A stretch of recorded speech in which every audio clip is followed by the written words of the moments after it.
Hey guys, in this video, we're talking to you, those that are looking to get super serious about their home purchase in the foothills of Colorado. We're gonna be talking about like Genesee, Evergreen, Idaho Springs, Conifer, Bailey, Fairplay, all the cool areas that are remotely close to the greater Denver metro.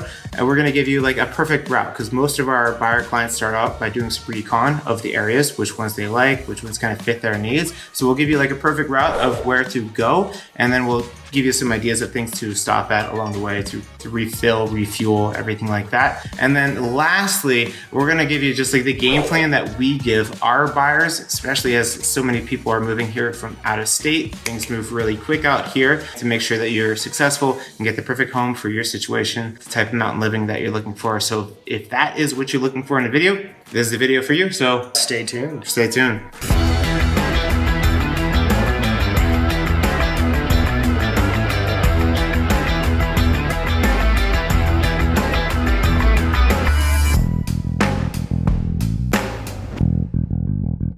Hey guys, I am Sean. I'm Josh. And we are realtors with the Moxie Denver team. It's a real estate team here in the greater Denver metro area. We also cover the foothills of Colorado, and we do this a lot and often because we love making videos about what it's like to live in the area, pros and cons, neighborhood tours, cost of living, and you want to stay up to date on the latest videos that we put out. Make sure you hit subscribe, and then I would hit that bell. This video today is super awesome because we love the foothills, and we're getting all kinds of calls from people that are looking to move here that we've been helping. And there's so many reasons that people want to live in the foothills. And Josh, you've been here 28 years, name a few. We have elk walking in our backyard. I love this solidarity of just living up in the mountains, but also having a 40-minute drive to go do anything I want to do, Denver town. We also paddleboarding on Evergreen Lake. I can hike right out of my own yard and go hit a hiking trail that's just open to the public. But we know there are so many reasons why people want to move out here, so we want to know,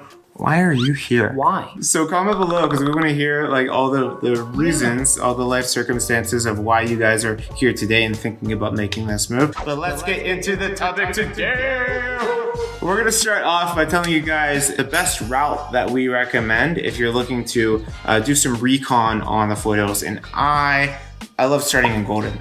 Yeah, that's a perfect spot. It is. As soon as you land at a DIA, go straight into Golden. It's like kind of like the gateway to the Rocky Mountains. It's just a really cool town to start at because it's kind of tucked away and nestled right by the foothills between two tabletop mountains. But I would say start off, go get yourself a morning burrito at Bonfire Burritos. They are tasty. I have divisions for my breakfast burritos, and this is a heavyweight division, meaning that you're only gonna want one and it's gonna really fill you up. So check that place out. And then from right there, go up Lookout Mountain. Start your drive out there because it's windy, it's not too bad. You can get there in almost all vehicles, and it's gonna give you just great views of Denver and the mountains, and that's a great introduction. And then you're gonna go up Lookout Mountain Road, and you're gonna go to right by the overpass. Mount Vernon, but it's that Genesee Parkway. Right. So check that, stop there. So you have two ways to go right here. One, boom, this is the picturesque view. That was my, every single time I ever came back was like I'm home. Yeah. So right there you have an opportunity. You might see some bison right there because there's a bison ranch. You'll know what I'm talking about. As soon as you see that overpass, that mountain range is home. You have an option. If you want to hit Genesee, which is a little bit higher priced home area, really sought after, really like 20 minutes from downtown, bust a left over the overpass and hit Genesee and just do a loop in there and then come right back out to I-70. Like 800, I say, is probably like the minimum. 800 is, yeah. If 800,000 is too much for you, just keep going. Take a bus or right down I-70 and you're gonna go through to Evergreen Parkway, and that's where we'll start this little tour. So right after you get off Evergreen Parkway, that's kind of like the commercial section, right? It is. It's the most commercial section of Evergreen, but it's also the perfect place to pick up Starbucks. Grab Starbucks. Right there in the morning. You're already still starting your morning drive. Go get a nice little caffeine booster, and then I would say just continue your drive. All we want you to know is that's the big commercial section if you're looking to do your commercial shopping. So as soon as you leave that commercial section, you're gonna hit Highway 74, and then you're gonna head on into the High One Hills, right? Which is like like more like the suburban Yeah, section. Highwan Hills, Highwan Homestead. You know, to me, I live in the mountains, but that is our mountain suburban living is what I call it. You know, closer proximity to your neighbors. You're still having that neighborhood outreach, neighborhood hangout, but you're on city water, city septic, maintained roads from the county. Yeah, so everything's very suburban living while still having elk walk through your front yard. All right, two things I'm going to mention before you get there. One, there is also Highwan golf course there, it's country club, but a beautiful course. But then also, if you want to hit a hike, we're going to mention a couple of hikes to hit along the way because you're making a day out of this. Right there, Elk Meadow is pretty easy. It's a pretty easy hike. You can, if you're not totally sure-footed, I'd hit that one. And then there's the Bergen Peak, right? So check that out. But then yes, as soon as you get done with that, like Josh said, head down to the heart of Evergreen, which is the lake. And this is where, if you didn't grab that coffee at the Starbucks, grab it at Everbean Coffee Shop. But from right there, as soon as you get down there, you enjoy your coffee, check out the lake. Now you're there. There's a few different things to do. Rent kayaks, the little paddle boats. Yeah, little paddle boats. Yeah, if you do any of that, you can rent that right there. If you hit it in the wintertime, you can check out some ice skates, skate the lake. They also have hockey rinks set up inside the lake. Any of that is also happening. That's right there on the lake. But if you decide to, in the summertime, it's also open year round. You can just hit the golf course right off to the side of the lake. Okay, so yeah, lots of things to do at Evergreen Lake, and you really can go two directions. You can go to town, or you can go Upper Bear Creek, which has ridiculous houses. Gorgeous houses. Yeah. I mean, you're talking about multi-million-dollar houses. Mm-hmm. Downtown Evergreen. Another place to make a pit stop if you're getting there around lunchtime. Plenty of places that we frequent and like. But Murphy's is my favorite spot over there. Murphy's is really good, super small spot. There's also Revival if you want a beer at this point and you're the passenger because we don't advocate drinking and driving. But Cactus Jack's is the place that we like. Cactus Jack's is a nice, good bar. It has live music outside, but I also recommend if you're looking just for a good Colorado experience, go check out Bojo's Pizza. It's locally owned. It's only in Colorado. So the original one started up at Idaho Springs. For those on the route that are going all the way up there, go check out the original. But for everyone else, it's a good pizza joint. It's really nice. You're sitting right there on the river. Get to enjoy it. Another place that I think is cool to see is Idaho Springs. Mining town, super, like this is like a mining town. You told me about the Argo mine. Yeah, Argo mine. I recommend checking it out. It's kind of cool. You just have some time to go check out a fun museum. It's the full in-depth, bring you into the mine of like walking into the Colorado Rockies of the first time we're hitting gold. Go check that one out. If you have time to go past that, we recommend you just go all the way up. Check out St. Mary's Glacier. And then there's also in Idaho Springs, there's a good main street, plenty of places to stop, grab a beer, grab a coffee, grab a snack. So you've gone up a Bear Creek or you've gone to downtown. Now you're going to continue on that journey. You're going to hit Highway 73, which is going to take you into a different world of mountain living, what they should expect from this section now. As soon as you pass the library on your left-hand side on 73, you'll see it, big public library. On the right-hand side is Evergreen High School. But what we're talking about, as soon as you pass that, you're looking at your own well and you're on septic. You're not on city anymore. So it's more isolated living past that point. Two quick shout outs. One, the Three Sisters Park is right there too. If you go past the Evergreen High School, another great hike. One of my favorites around Evergreen. So you can do that one. And then there's that road. What's that road that I think it's good to give you a feel for like what access could be like if it gets steep, dirt roads, things like that. Timbleberry. So Timbleberry is going to be on your left-hand side as you're coming through 73 right as soon as you hit Evergreen Meadows.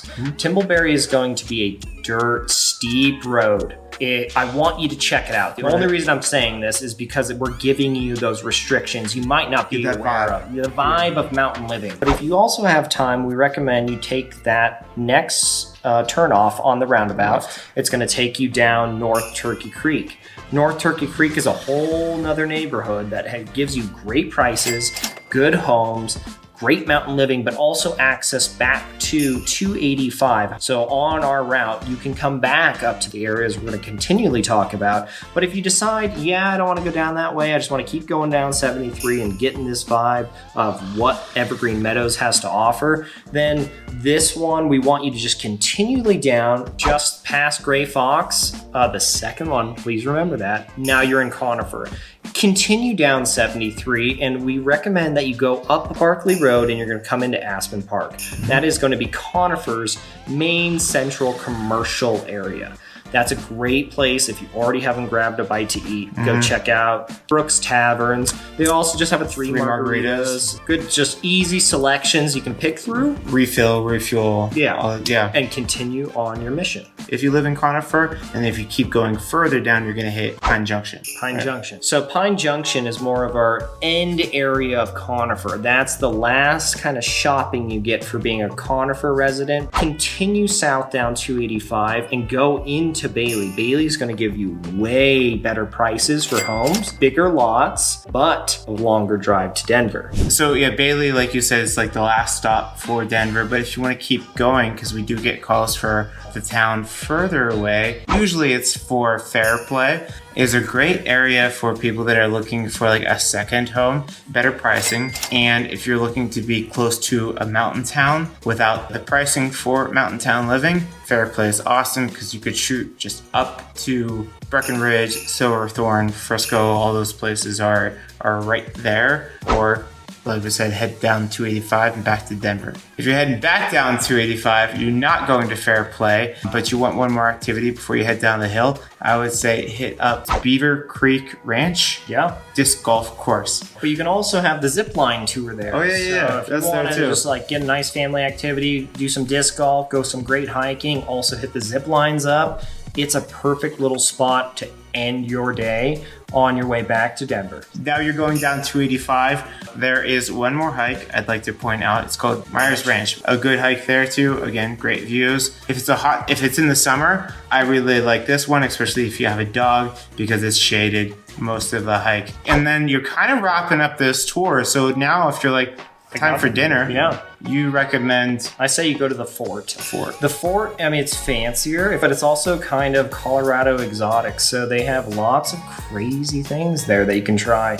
You know, they have rattlesnake, all kinds of great choices that you can choose from. It's on the higher prices, but it's an awesome place to enjoy the end of this entire route. But if you decide, you know what, that's not for me, you can just continue straight down 285 and you're back into Denver with all kinds of options. Yep. Or Red Rocks too. You hit Morrison, hit Red Rocks Amphitheater. By the way, Rocky Mountain oysters are bull balls. Don't tell them. So that is the route and some things to be aware of as you're taking these drives and looking at these properties. We have a great video for it, 8 things to know about moving to the mountains. So maybe check that one out because it'll talk about like access. Like look at the access, look at the road that you're on, the steepness, the grade, see what you're comfortable with because that helps us out. Talks about connectivity, internet. Huge, that's huge, Huge right? cell service up there. You might have great cell service on the south side, maybe not great cell service on the north side, just depending on the mountain slope. So we have a whole video. We won't drown you in those details, but those are things to be aware of as you're making this trip and calibrating again, like what level of mountain living you're comfortable with. But the last thing we want to talk to them about is like the process, because so many people are moving from out of state. And the big thing that we need people to get over is thinking that you have to be here to see the house before you're writing an offer. The good homes in Evergreen, Conifer, Bailey, they'll hit the market on like a Thursday, Friday, and by Sunday evening, Monday at the latest, they're under contract. Our clients don't have time to, oh, I love this property, I'm gonna go book my flight, come out here. It won't work, it'll be under contract. So we'll walk you through the game plan that we have with our clients, and it always starts off with when you guys call us, text us, we will follow back up with you, but we're gonna ask to jump on a buyer's consultation with you because like Josh was saying, everyone moves here for different reasons and they're looking for a different type of mountain living. So we wanna just get a gauge for what that looks like, set you up on a property search so you start seeing these properties as they come up. And then that way, when you are ready to go, you jump on it, you let us know. We'll go out there and video the property for you, things that they'll never show you in the property photos are like your neighbors. Close they are. Right. You could have 5 acres, but like Sean was saying, house, house, house. They're all spreading out their 5 acres this way. But you're right next to your neighbor and you're like, oh, I didn't want that. Right. So that's what we do though. We'll go up there, we'll video it for you. If we have enough connectivity, we'll just FaceTime you and walk you through it. Otherwise, we'll do like a really nice elaborate video. But then after that, you need to make this decision to write an offer and like, don't be scared, right? Don't be scared, because all it is giving you a foot in the door. Right. Because essentially by putting something under contract, it's giving you the opportunity to evaluate the property further. If there's an HOA, review all those documents, and if there's anything that you're uncomfortable with, you'll have the opportunity to back out. But if you wait too long, the property will be under contract. So that inspection period from the time that you get under contract, 10 to 14 days for the inspection period, that's your time. Now you come there during the inspection to make sure everything is what you wanted, and then you can cancel if it's not. So if you did get value out of this video and you did enjoy what you saw, please give us that good like right below. Also, if you do have further questions, just go ahead and put it in that comment bar. Sean and I, we look at that every day. We go through it, so we will answer your questions. We also have 2 other great videos that tie in with this one. You could go to the map tour on the Foothills area, and you also can just jump in on 8 common mistakes living in the mountains. I think you crushed it. Great job. All right. See you guys next time. Boom. Bye.